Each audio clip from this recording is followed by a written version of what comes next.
And in the final part, we'll talk about what happened after 2016.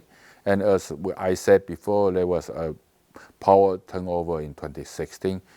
But even with the change of the government, you see youth activism, youth politics continue to play a role in the years to come. One of the interesting phenomena I want to mention in the very beginning is that with the DPP coming back to the power, we actually saw a changing guard when it comes to the social protest. And one of the most visible things is that there are protests coming from senior citizens. I mentioned here the pension reform because the DPP government tried to cut the pension for the government employees, and these employees, of course, they are retirees, so there are a lot of protests. So you have the impression that you used to be young people occupy the street, right? But with the DPP in power, you have senior citizens occupy the street, so there's a changing guards, a total changing of the generation at that. And the other thing has to do with the DPP pragmatic turn. I think like many social democratic party or left-wing party throughout the world, after it become the government, it win the election and become the government, it will become more moderate in its promise. And the moderation actually create discontent among its former supporters. And just give you one idea is that the DPP government tried to implement working hour reform, and they were involving the revision of Labor Standard Acts. But there was some issue that contrary to what the DPP politician has been promised when they were still campaigning for the power. So the young people were not very happy about that, especially young people were not happy about long working hours. So you see in 2018 to 2019, there are a series of young people protests against that reform. And interesting is that it used to be labor union taking the lead, but when it comes to what happened in 2018, 2019, is that you don't see much participation from labor union and their members, whereas the street was full of young protesters who actually, most of them are students, who don't actually have to work. But you see the change out of that. And the other incident had to do with the Taiwan's effort to implement marriage equality. And also the DPP government promised they want to do that, but when they become the ruling party, there was hesitation and there were backlash from conservative opposition. So you see a number of incidents where church-based opposition emerged, and they were able to mobilize their church members to oppose that move. And so a lot of political process there, and lawmakers were divided even in among the ruling party bloc. And what happened is that there was a judicial yuan interpretation. Taiwan's constitutional court decided in 2017 that same-sex had to be implemented in 2019. So the government has this law. It's a very technically sounding law. The full name is the Act for Implementing Judicial Yuan Interpretation number 2078. The name was deliberately chosen in order not to antagonize the opposition. But during the process, you see a lot of young people join the campaign, and they were generally supportive of the marriage equality. And so they become a counterweight to the church mobilized conservative. And in the end, in 2019, so the law was passed, and Taiwan became Asia's first country to equalize the marriage equality. And the other incident has to do with what happened in Hong Kong, as I said in the previous section. So there was a huge protest wave involving extradition in Hong Kong in 2019 and 2020. So my research was focused on what happened in Taiwan according to a journalistic data.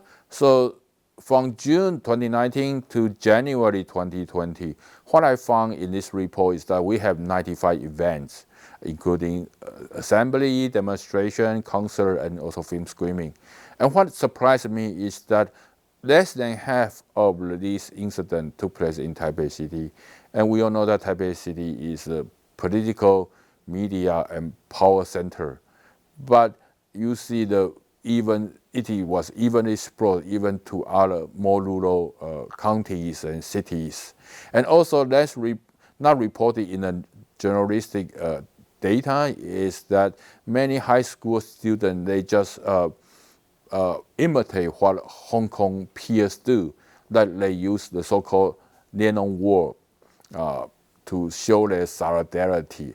Lianong War actually means just you post a number of posters and also handwritten notes in a piece of wall to show solidarity. So it's a very easy tactic to imitate. But at that time, many Taiwanese high school students also initiated that effort in their school. And also among this series of solidarity campaigns, so you look at the organizers, so actually more Taiwanese were involved than Hong Kongers. So because we all know that it's a famous slogan that what happened in Hong Kong today will happen tomorrow in Taiwan. So we feel the solidarity with Hong Kong. And so it's not really a detached, disembedded campaign by Hong Kongers only.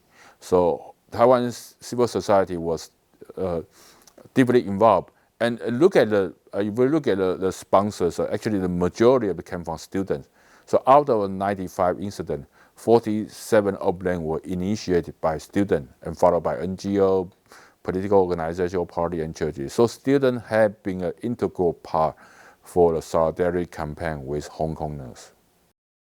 And also after Hong Kong's solidarity incidents, we also have other episodes involving young people taking part to support the worldwide democracy that was threatened by a number of reasons. So supporting international democracy has been in the focus of the recent student and youth activism. So as I mentioned before, that we have a so-called Taiwan Alliance for Thai Democracy. The participants were many students in 2020. Also with the Myanmar coup, so we also have the so-called Generation Z. And this involved with the second generation of Chinese Myanmarese who migrated to Taiwan in the 60s. So, and in Taiwan, we actually don't use the Generation Z that often, and the term refers to those who were born in this century. So this kind of label has more broader circulating in Southeast Asian country.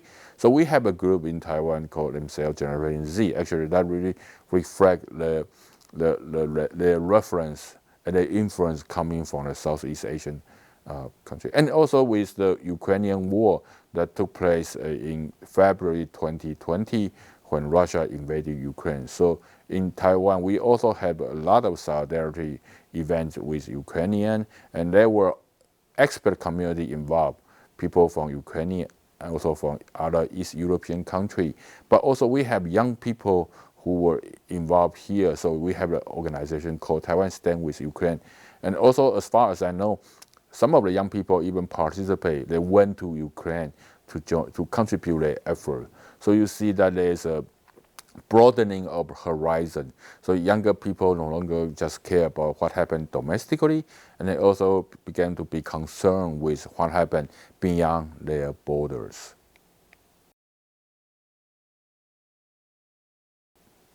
So the conclusion is that although my lecture had been pretty much focused on what happened in Taiwan, but if we zoom out, we will see that youth activism in East Asia and also in different parts of the world have been a catalyst for progressive changes. And that has to do with, I think, the young people's social profile, that they were more idealistic, they were less constrained by social obligations, and they were more able to use new technology for changes. So I think that this makes them special in terms of movement politics. And also in terms of Taiwan, as I mentioned, well, I gave a historical survey, but I would like especially to highlight what happened between 2008 and 2016. I think you see the very intensified mobilization cycle there.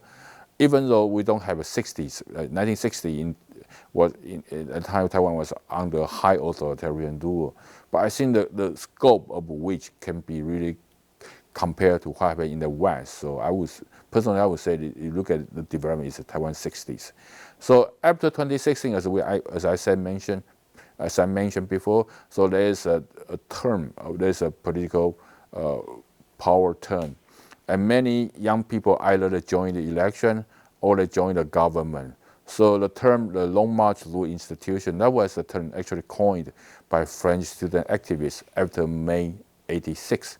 So again, I think it would remain to be observed to what happened to these activists. Can they really carry out their mission to change the society, or alternatively, they may become realistic and accept the way the society was run. And finally, I want to highlight that with the democratization starting in the mid-'80s, Taiwan has a very vibrant democracy and very energetic civil society. And that was the ground for which we are able to see the emergence of Taiwan's youth activism. But the ground was not solid. As everyone knows, that Taiwan's democracy was existentially threatened by the outward expansion of Chinese authoritarian rule. So our democracy pretty much what we saw in Ukraine, that is under a geopolitical challenge. So what would Taiwan's youth activism go? I think they are also external factor to be taken into consideration.